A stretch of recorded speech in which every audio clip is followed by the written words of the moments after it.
Hi, I've got a question for you. How many people here would say they can draw? Well, I think we've got about 1 or 2% of the hands going up. And it's interesting, isn't it? It's a little bit like people think of spelling or singing. They think, well, you can either do it or you can't. But I think you can. Because when people say they can't draw, I think it's more to do with beliefs rather than talent and ability. So I think when you say you can't draw, that's just an illusion. And today I'd like to prove that to you. Now when I say draw, I'm not saying we're all going to draw like Michelangelo. We're not going to be painting the Sistine Chapel ceiling. But would you be happy if, by the end of this session, you could draw pictures a little bit like this? Or even a little bit like this? Well, actually, there's only 2 things you need to do to be able to achieve this. 1 is have an open mind. Are you up for that? Yes. And 2, just be prepared to have a go. So grab a pen and a piece of paper.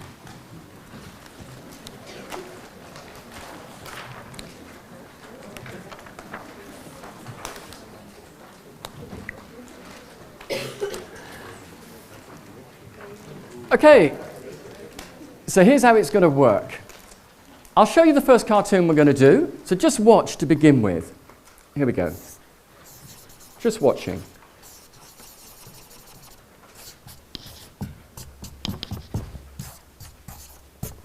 That's going to be our first cartoon.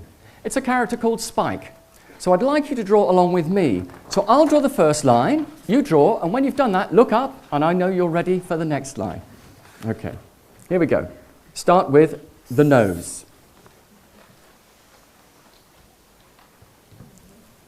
Now, the eyes, they're like 66s or speech marks.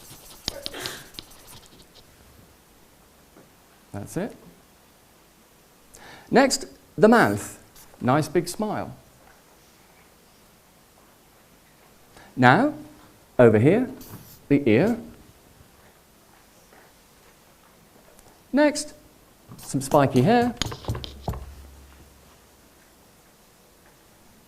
Next, put the pen to the left of the mouth. Little line like that.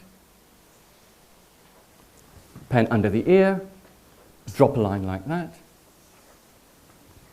Pen to the left of the neck. Top of the t-shirt. Line to the left. Line to the right. Just hold your drawings up and show everyone. How are we all doing? Okay.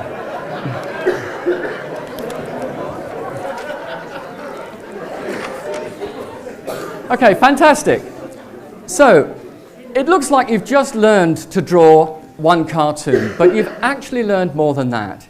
You've learned a sequence that would enable you to draw hundreds and thousands of different cartoons, because we're just going to do little variations on that sequence.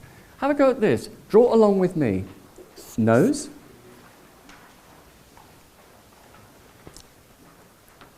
Eyes.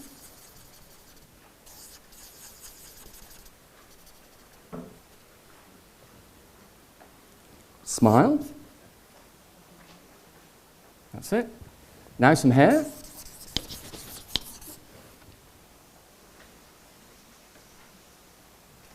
Pen to the left of the mouth. Under the hair.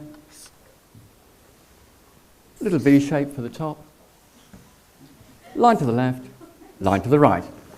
So we've got another character. Let's call her Thelma. So we've got Spike and Thelma. Let's try another one. Here we go. Another little variation, getting the idea. Starting with the nose. But this time we'll change the eyes slightly. Look, 2 circles together like that. That's it. Then 2 little dots in for the eyes. And this time we'll change the mouth slightly. Watch. Little circle coloured in there. Have a go at that. Next, the ear. Now we'll have some fun with the hair, watch. Some nice curly hair. Then same thing, pen to the left of the mouth, little line like that. Under the ear, drop a line, top of the t-shirt, line to the left, line to the right. I think we'll call him Jeff. We'll do one more. One more go. Here we go. You're getting the idea. So we'll start with a nose again. Notice we're doing little variations. Now we'll change the eyes so we've got them apart, and we'll put some little dots in like that. Next, the mouth's slightly different. Let's put a little V shape like that. Triangle. And a little line across, and we'll just colour this little bit in. Now watch this bit carefully. Some hair. Watch. Here we go. A little line like that. Next, a bit more there. And watch, a couple of triangles to make a little bow. Triangle at the bottom, rest of the hair. Pen to the left of the mouth again. You get the idea. Drop a line for the neck. Another V shape. Line to the left, line to the right. There we go. Let's call her Pam. So you've done 4 cartoons. You can have a little rest now. Take a rest. You're getting the idea. All we're doing is little variations. We could go on. I'll just demonstrate a couple to you. We could go on all day, couldn't we? You could do someone looking unhappy, a bit like that. Or you could experiment with perhaps someone who's, just draw a straight line. Someone looking a bit fed up, or perhaps you could do anything you like, really. Just try things out. Look at this. Little squiggle. There we are. So all sorts of things we can do. Actually, one more I'll let you do. One more idea. This is a great little technique. Have a go at this. People with glasses on. Just draw a nose a bit like spikes. Next. Draw some frames, so 2 circles like that with a little bit in between. Now, just put some dots inside for the eyes like that. Next, the ear, so it's a little bit like we did before. But this time, we'll join up the frames. That's it. Watch this bit.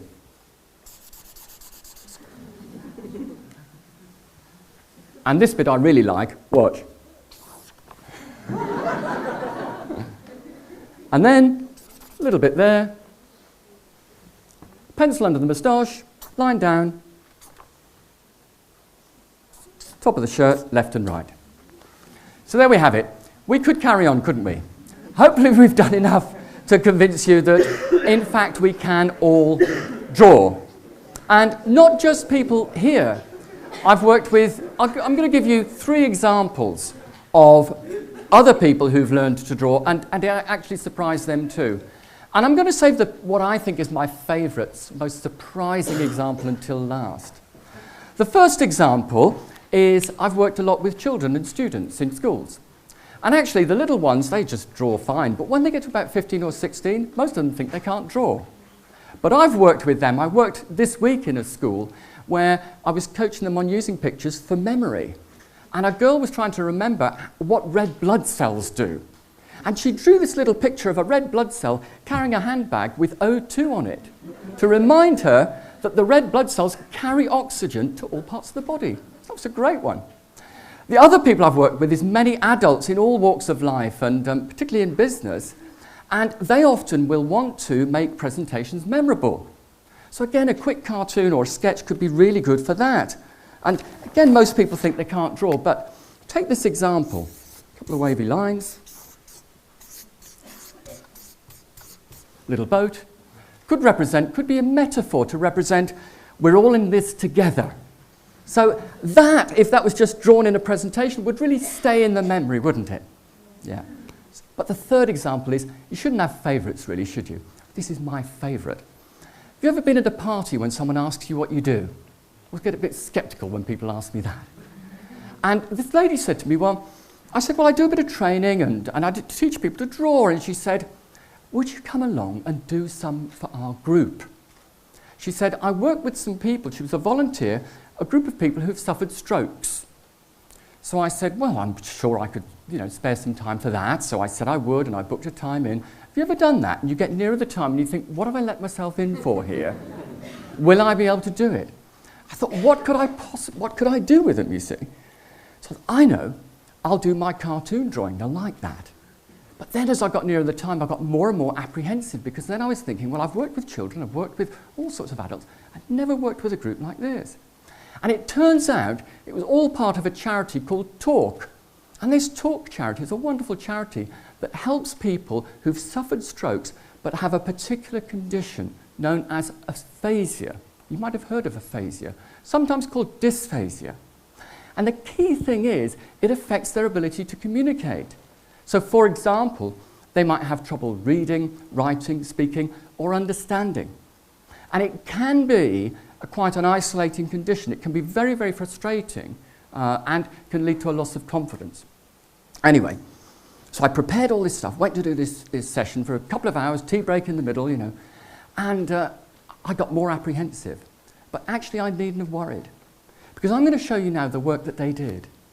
And it was one of the best things I've ever done. I'm going to show you the first slide. And I taught them spike, just like I did for you. And I want you to see the reaction on their faces when they did this. What you can see here are two of the stroke recoverers on the left and right, and one of the volunteer helpers in the centre.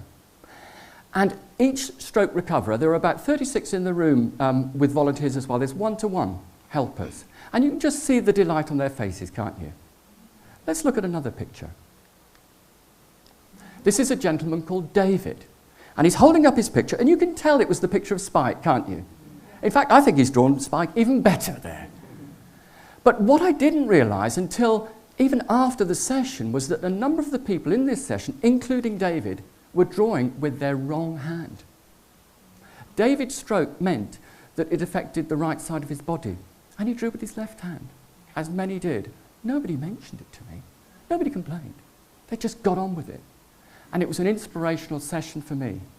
It was quite a humbling session, one of the best things I felt I've ever done. And at the end of it, I had a lovely email from Dr. Mike Jordan, and he's the chair of the Talk group, happens to be a medical doctor, he's the chair of the group. And he wrote to me, and I'm quoting, he said, our recoverers learned today that they can draw. He said, but more than that, this sort of activity really builds their confidence. So I was happy, he was happy, everyone was happy. They've invited me back again, and I go in there now about every 3 or 4 months. So it's great. So I thought that was a lovely example to share. Fancy one more drawing? Yes. Here we go. Grab your pens. Here we go. Right, I'm going to get you to draw someone that you would recognise. So, start with a big nose, a bit like Spike's. Next, we'll do some eyes, and you might be thinking, this is also a bit like Spike. Watch the next bit.